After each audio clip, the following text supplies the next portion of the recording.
Hello everyone, আসসালামু আলাইকুম। কেমন আছেন সবাই? আজকে আপনাদের জন্য নিয়ে চলে আসলাম নতুন আরেকটি ভিডিও। আজকের ভিডিও হচ্ছে আমি জর্জিয়া থেকে আজকে এখন ফ্লাইটে উঠবো, তারপর হলো আমি দুবাই যেয়ে নামবো।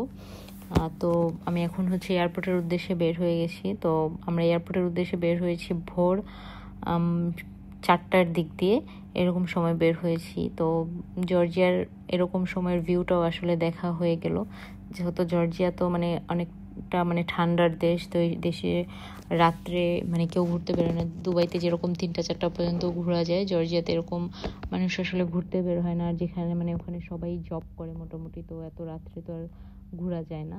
উইকেন্ডে না থাকলে সবাই তো মোটামুটি জবে ব্যস্ত থাকে। তো এই জন্য হলো আমরা ওই দিন 4টা বাজে বের হয়েছিলাম। তো এই টাইমের আর কি জর্জিয়ার শহরটাও দেখা যাচ্ছিল।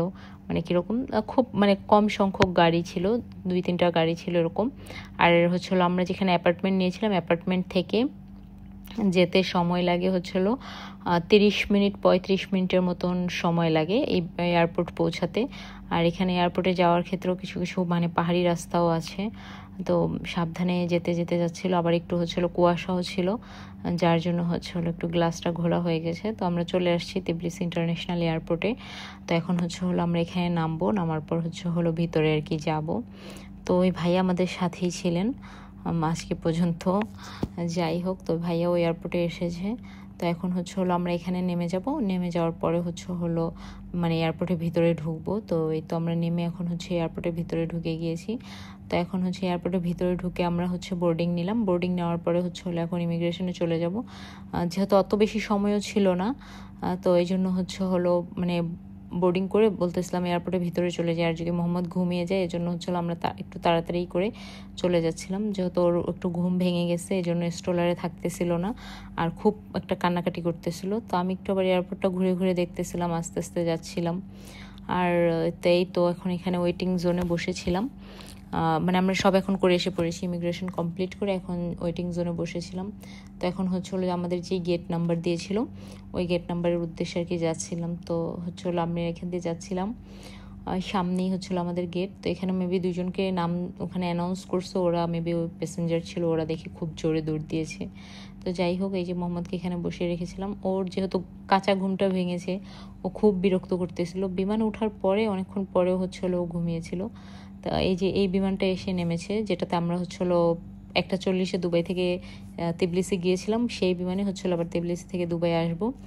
তো বিমানটা দেখতেছিলাম চুম্বকের সাথে লাগানো, প্যাসেঞ্জাররা সব নামতেছিল। এখন আমরা উঠতেছিলাম।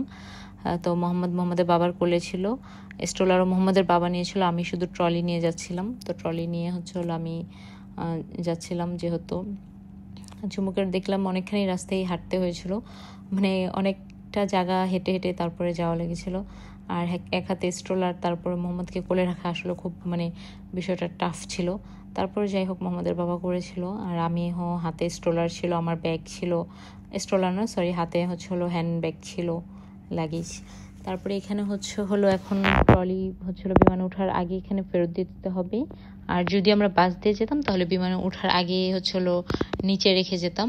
আর এখানে এই যে এখন এখানে সাইডে রেখে দিব, ওরাই ট্রলি তারপরে কীভাবে নিয়ে যাবে এটা ওদের বিষয়। তো আমরা মোহাম্মদকে নামিয়ে দিয়েছিল, তো মোহাম্মদের ফিটারটা নিয়েছিলাম, আর স্ট্রলারের মধ্যে একটা কুশন ছিল, ওই কুশনটা নিয়েছিলাম। তারপরে বিমানে উঠে দেখি বিমান পুরা ফাঁকা। বিমান বেশি বড় ছিল না, 40-45টা সিটের মতন ছিল, বাট পুরা বিমান ফাঁকা।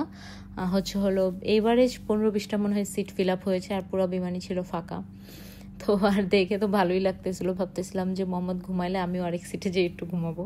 আর মোহাম্মদের বাবা কিছুটা হোটেলে উনি রাত্রে 3 ঘন্টার মতো ঘুমিয়েছিল। তো এই জন্য সে বলছে যে তুমি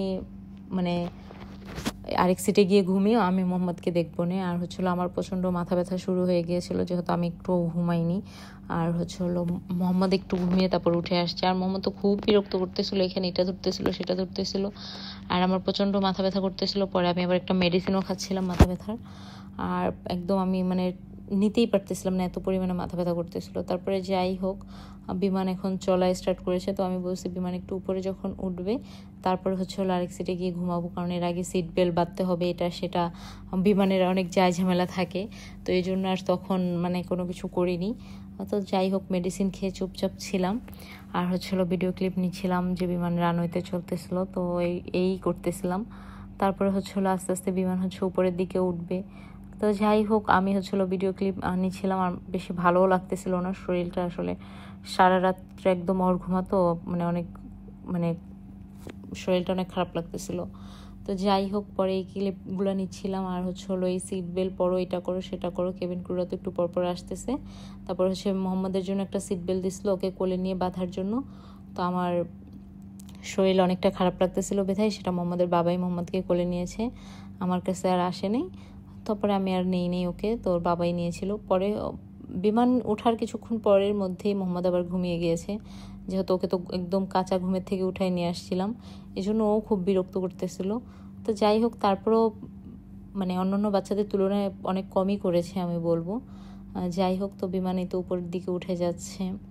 তারপর মোহাম্মদকে আর কি ফিটার দিলাম যে বাবা তুমি ঘুমিয়ে যাও। তো কতক্ষণ দুষ্টামি করে তারপরে হচ্ছে হলো সে ফিটার মুখে নিয়েছে, তারপরে হচ্ছে হলো শুয়েছিল। তো আমি হচ্ছে এক পাশে ওরকে ওর একটা কুশন ছিল, ওই কুশনটা দিয়ে হচ্ছে হলো এক পাশে ওর মাথা দিয়ে আর এক পাশে পা ওর বাবার দিকে পা ছড়াই দিয়ে ওকে হচ্ছে হলো শুতে দিয়েছিলাম। তারপরে ও শুয়ে অবশ্য ঘুমিয়ে গিয়েছিল, তারপর আমিও সামনে গিয়ে ঘুমিয়ে গিয়েছিলাম। তারপরে এই তো সকালে দেখি প্রায় এটা হচ্ছে আমরা দুবাই এয়ারপোর্ট মানে চলে আসছি, এরকম সময় দেখি আমাকে মোহাম্মদের বাবা ডাক দিয়েছে। তো আমি উঠে বসেছি, এখন আমি একটা সিটে আসলে ঘুমিয়েই ছিলাম, তো উঠে বসেছি। তারপরে দেখতেছিলাম বাহিরের, এটা হচ্ছে দুবাইয়ের ভিউ। এখন হচ্ছে হলো ল্যান্ডিংয়ের সময়, বিমান অনেকটা আগেই ল্যান্ড করেছে, 9:30 ল্যান্ড করার কথা ছিল, প্রায় 8:45 মধ্যেই দেখতেছিলাম, মানে তখন ঘড়িতে বেজেছিল 8:45 আমি যখন এই ভিডিও ক্লিপটা নিচ্ছিলাম। তো ভাবতেছিলাম যে অনেকটা আগেই এসে পড়েছে, প্রায় 40-45 মিনিট আগেই বিমানটা চলে আসছে। তো এই তো আমি কিছু ভিডিও ক্লিপ নিচ্ছিলাম। দুবাইতে কত বড় বড় বিল্ডিং, বাট উপর থেকে কি ছোট ছোট একদম ছোট ছোট ঘরের মতন মনে হচ্ছে, বাট অনেক ছোট। দুবাইতে কিন্তু অনেক উঁচু উঁচু বিল্ডিং, বাট একটা বিল্ডিংও মনে হচ্ছে না উঁচু, সব কিছু একদম ছোট ছোট লাগতেছে আসলে উপর থেকে, তো এই জন্য। আর হচ্ছে হলো আমি এত ক্লিয়ার ভিউ বা এত মানে সকালের দুবাই আমি মানে এইভাবে বিমান থেকে আমার দেখা হয়নি, কারণ আমি যদি রাত্রে যেতাম সকাল হওয়ার আগেই নেমে যাওয়া লাগছে, মানে এরকম সকালের ভিউ বা উইন্ডোর সাইডে কখনো সিট পড়তো না, এই হিসেবে দেখা হয়নি। তো যখন আবার একবার একদম উইন্ডোর সাইডে, এবার বিমান পুরো খালিই ছিল, উইন্ডোর সাইডে না থাকলেও উইন্ডোর সাইডে গিয়ে বসা যেত, পুরো বিমানই তো খালি ছিল। তো যাই হোক, ভোরের দুবাই বা সকালের দুবাই শহর দেখতেছিলাম, অনেক ভালোও লাগতেছিল। তো আমি তো খুব মানে ভালো লাগতেছিল, আর এটা একদম নিচের দিকে নামতেছিল। আমি এইভাবে আসলে খুব দেখা হয়নি আমার, হয়তো বা যে বললাম যে কোনো সময় উইন্ডোর সাইডে বসতাম বা কোনো সময় বসতাম না, বাট এই ভিউগুলো দেখতে অনেক সুন্দর লাগতেছিল। মোহাম্মদ তখনও ঘুমিয়েছিল, মোহাম্মদ ওঠেনি, মোহাম্মদ উঠেছে একদম বাসায় আসার জন্য, যখন আমরা গাড়িতে উঠেছিলাম তখন, মানে ওর টাইমে 10টার বা 10:30 মতন এরকম, মানে আমাদের বের হয়ে গাড়ি আসতে আসতে 10টার মতো বেজে গেছিলো। তো ওরকম টাইমে মোহাম্মদ উঠেছিল, মানে একটু গরমে উঠে গিয়েছিল, নাইলে হয়তো বা একটু পরে উঠতো। তো যাই হোক, মোহাম্মদ ঘুমিয়েছিল আর আমি হচ্ছে ভিডিও ক্লিপগুলো নিতেছিলাম যে কি ছোট ছোট বাড়িঘর দেখা যাচ্ছে, মানে উঁচু উঁচু বিল্ডিং মনে হচ্ছে না, এগুলো অনেক কিছুর ভিতরে, হোটেলের মধ্যে সুইমিং পুল আছে, এগুলোও দেখা যাচ্ছিল আসলে উপর থেকে একদম ক্লিয়ার। দুবাইয়ের রাস্তাঘাটও দেখা যাচ্ছিল কত সুন্দর, এখানে রাস্তাঘাট, বাড়িঘর। বাট জর্জিয়ার বাড়িঘরগুলো অনেক সুন্দর, ওখানের বাড়িগুলো আমার কাছে অনেক ভালো লেগেছে, মানে আমার কাছে অনেক পার্সোনালি অনেক ভালো লেগেছে। তো যাই হোক, বিমান ল্যান্ড করবে কিছুক্ষণের মধ্যেই, অনেকটা নিচে নেমে গেছে, এখনও একদম রানওয়েতে নামেনি। তো এই তো আমি এই লেখাটা দেখেছিলাম যাওয়ার সময়, ওয়েলকাম টু দুবাই, এই লেখাটা আমি তখন এত ক্লিয়ার দেখিনি, এখন যতটা ক্লিয়ার বা স্পষ্ট দেখা গেল। এ তো বিমান হচ্ছে হলো এখন একদম রানওয়েতে, মানে চাক্কাটা নেমেছে রানওয়েতে। এটার সময় যে একটা ঝাঁকুনি দেয়, আমার এত খারাপ লেগেছিল ওই ঝাঁকুনিটার সময়, আসলে আমার তো অনেক প্রচুর পরিমাণে মাথা ব্যথা লাগতেছিল, এই জন্য এত খারাপ লেগেছে। তো আজকের ভিডিও পর্যন্ত, সবাই ভালো থাকুন, সুস্থ থাকুন, আল্লাহ হাফেজ।